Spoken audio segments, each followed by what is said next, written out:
राहगीर रास्ते पर एक पेड़ के नीचे मिले। तीनों लंबी यात्रा पर निकले थे। कुछ देर सुस्ताने के लिए पेड़ की घनी छाया में बैठ गए। तीनों के पास 2 झोले थे, एक झोला आगे की तरफ और दूसरा पीछे की तरफ लटका हुआ था।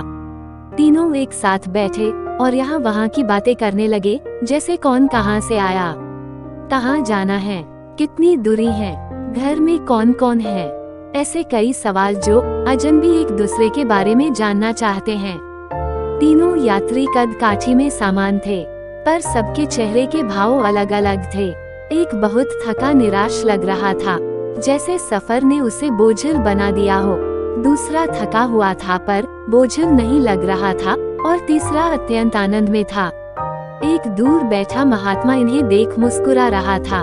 तभी तीनों की नजर महात्मा पर पड़ी और उनके पास जाकर तीनों ने सवाल किया कि वे मुस्कुरा क्यों रहे हैं। इस सवाल के जवाब में महात्मा ने तीनों से सवाल किया कि तुम्हारे पास 2 झोले हैं, इनमें से एक में तुम्हें लोगों की अच्छाई को रखना है और एक में बुराई को, बताओ क्या करोगे।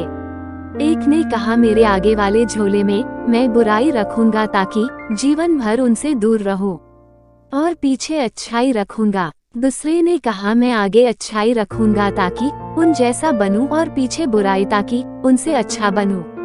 तीसरे ने कहा मैं आगे अच्छाई रखूंगा ताकि उनके साथ संतुष्ट रहूं और पीछे बुराई रखूंगा और पीछे के थैले में एक छेद कर दूंगा, जिससे वो बुराई का बोझ कम होता रहे हैं और अच्छाई ही मेरे साथ रहे, अर्थात वो बुराई को भूला देना चाहता था। ये सुनकर महात्मा ने कहा पहला जो सफर से थक कर निराश दिख रहा है, जिसने कहा कि वो बुराई सामने रखेगा, वो इस यात्रा के भांति जीवन से थक गया है, क्योंकि उसकी सोच नकारात्मक है, उसके लिए जीवन कठिन है। दूसरा जो थका है पर निराश नहीं, जिसने कहा अच्छाई सामने रखूंगा पर बुराई से बेहतर बनने की कोशिश में वो थक जाता है, क्योंकि वो बेवजह की होड़ में है। तीसरा जिसने कहा वो अच्छाई आगे रखता है और बुराई को पीछे रख उसे भुला देना चाहता है, वो संतुष्ट है और जीवन का आनंद ले रहा है। इसी तरह वो जीवन यात्रा में खुश है। इस कहानी से सीख मिलती है कि जैसा हम सोचते हैं, देखते हैं, महसूस करते हैं, बाकी सभी चीज हमें वैसे ही नजर आती है। सकारात्मक सोच ही सकारात्मक व्यक्तित्व को बनाती है। धन्यवाद दोस्तों।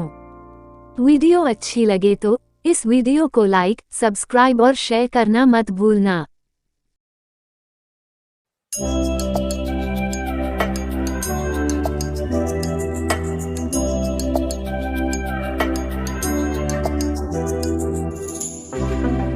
Pink champagne, I'm totally vibing. It's true what they say,